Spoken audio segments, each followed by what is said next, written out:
or suggesting people that it doesn't matter, that both sides are bad, and so it doesn't affect you. But you know who votes all the time? The Racist, people. Well, racists do. racist Yeah, vote. racists They do vote, vote in boy. pretty They significant be numbers. voting. But they're voting. They're not staying home. They're trying to do everything they can to diminish your vote. That should make us all righteously angry. We need to talk to more of our friends and neighbor people. If they didn't vote, like, hey, but if you don't vote, you're basically giving your vote away to the worst person, to the worst, the opposite of what you want. And to resist any temptation for them to divide us. We're in this together. The rule of law is on our side. We will not give in, not give up. We will not capitulate. We will not bow. We will not bend. We will survive.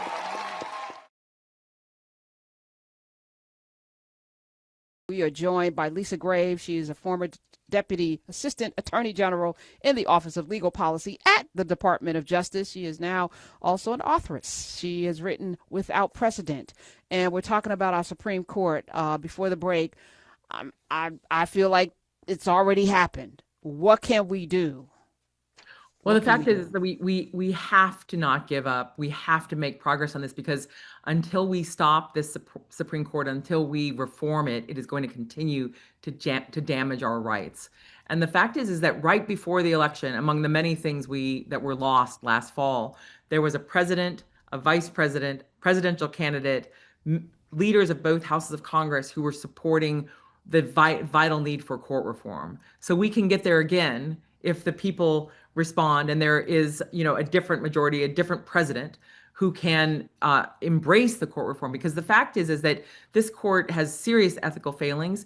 It has overstepped its bounds dramatically in terms of advancing this authoritarian set of schemes that Trump is pursuing, but also it has acted in utter disregard of the findings of Congress about the necessity of measures like the Voting Rights Act and other key provisions. And so we have a lot of work to do to restore our rights, to reform this court, but not just restore our rights, actually expand our rights and our freedoms.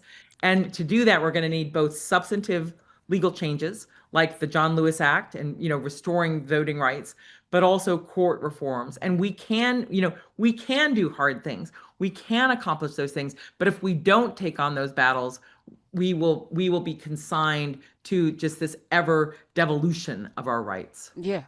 Well, the devolution is because there's a group of people who have ascribed to this thing called whiteness, which is a made up construct that they Yeah. have then co opted everybody else to buy into. And so people are going to protect their quote unquote identity with every fiber of their being, as opposed to we're all living on this ball Right. together. We all Yeah. need to have a certain amount of decorum and also food and also housing, and we should all have it. Nobody's better than anybody else. If Yeah. that were truly the message of America, give us your tired, your poor, your huddled masses yearning for, this kind of freedom, liberty, justice for all. Like if we really Yeah. ascribe to the things that were written in the Constitution and we lived it every day, this country would be so much greater, because we Yeah. would also then imbue people with the imagination to create more Yes. goodness, right? Yeah. Instead of out of the oppression. So I don't know. I'm not as optimistic as you are, because what they've done with whiteness is. I had a lady just call up who said, "I don't. You made me feel bad about the whiteness, and I don't even want to exist in this." And Mhm. like in her mind, it's so inextricably tied to who she is that it's like she can't even see that you don't have to be that. You could just be a No. person. You could just be a good Yeah. human being. Exactly. Be a good fellow human being. My father, taught me as a young person that this racism is like discriminating against people based on blue eye color versus green eye color. It's so made up. It so defies human dignity. And when I was creating my organization, True North Research, I created it in tribute to Frederick Douglass and his North Star. I didn't want to take that name. I wouldn't dare to take the name of his great paper for emancipation, but I wanted to have True North. And I always carry with me my Frederick Douglass pin where he says, power concedes nothing without demand. It never did and it never will. And that's the opening of my book because, we will face the amount of injustice that we tolerate. And we have to be bold. We have to dream big about what's possible, what we want, and what we need. The Constitution, with its flaws, it still begins with we're creating this Constitution to support the general welfare, to support our welfare, our well-being, to help us thrive. And we cannot concede to these regressive, repressive forces that they're the only ones who get to think boldly. They're the only ones who can make things possible. We have to come together and say, we as a people, as fellow human beings, as neighbors, as members of these communities, have to come together and demand what we need for our families to thrive, for our futures to be possible. And so I know it's hard to be an optimist, but hope is a choice. And I have to choose it over and over, because the alternative is that they will continue to regress the law and repress us. And that is intolerable. We cannot allow that to stand. I don't know what it is about evil that it is like it just is a force unto itself. It's like a virus. And as you're talking though, I'm thinking about the 90 million people that didn't vote in the last election. And much like the book bans, you can ban books, but if people aren't reading anyway, all of those banned books are accessible. You can actually find them, but you're not reading. So half the books people don't even know existed anyway. 90 million people said, I'm not voting. Yeah. What do we do with that? How do we get them to understand? And I just had a caller say that he's not voting. He never voted. And he's not going to vote. What's the point? My vote doesn't. A grown person living in this country feels, and a lot of them, Lisa, apparently a lot of them. Yeah. Well, part of voter suppression is overt measures to make it harder to vote, or move the polling place, or make it harder to get there. Those are overt measures. And then there's the voter suppression that comes from telling people or suggesting people that it doesn't matter, that both sides are bad, and so it doesn't affect you. But who votes all the time? Racists. The people. Well, racists do. Racists vote. Racists do vote in pretty significant. They be voting. But they're voting. They're not staying home. They're trying to do everything they can to diminish your vote. That should make us all righteously angry. We need to talk to more of our friends and neighbor people. If they didn't vote, like, hey, but if you don't vote, you're basically giving your vote away to the worst person, to the opposite of what you want. Don't you take a stand, say no, or say yes, but do something to try to make the world better for yourself, for your family, for your friends.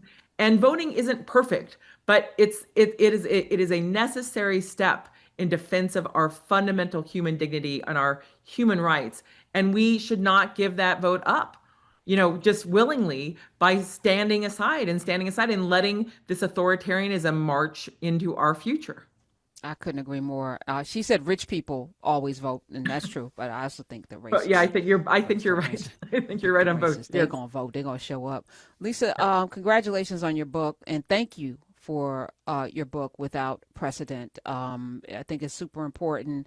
There's a lot of wonky people out there that love to read in this audience, so I'm grateful that I'm among readers. I hope they pick this up so that we at least are armed with the information that we need to fight the good fight. And thank you so much for being here. Oh, Karen, I so appreciate it. I think it is a page turner, and the clapping is happening. No, that's all right. You can talk over the clapping. Come on through. Okay. Yes. And I guarantee you will learn things that people will learn things they didn't know, and it will outrage you in a good way to motivate people to do something about this and help make our world a better place. So. All right, before I let you go, let me take Pamela in California. Welcome to the Karen Hunter Show. You're on with Lisa Graves. Hey. Hey, good afternoon, ladies. And Attorney Graves, I just want you to know that hearing you today on this show has been inspirational. For many of us who go from day to day losing that hope, today I got an injection of hope listening to you speak. I hope that you will find many microphones to stand in front of and to speak your truth, because we need to hear it, we need to mobilize and support it. I thank you, Karen, for always bringing us the real deal, and I just wanted to put that out there, and hopefully there are others in the audience today that got that same injection.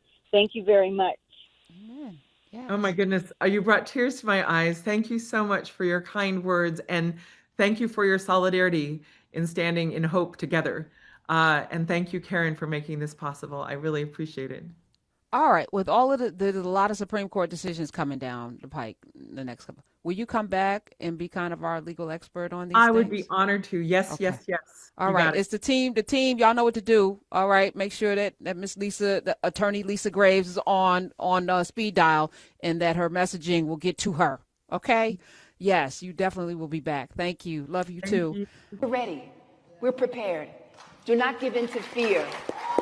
We are fearless. This is not the time to be afraid. This is a time to stand up and fight back and to resist any temptation for them to divide us. We're in this together. The rule of law is on our side. We will not give in, not give up. We will not capitulate. We will not bow. We will not bend. We will survive.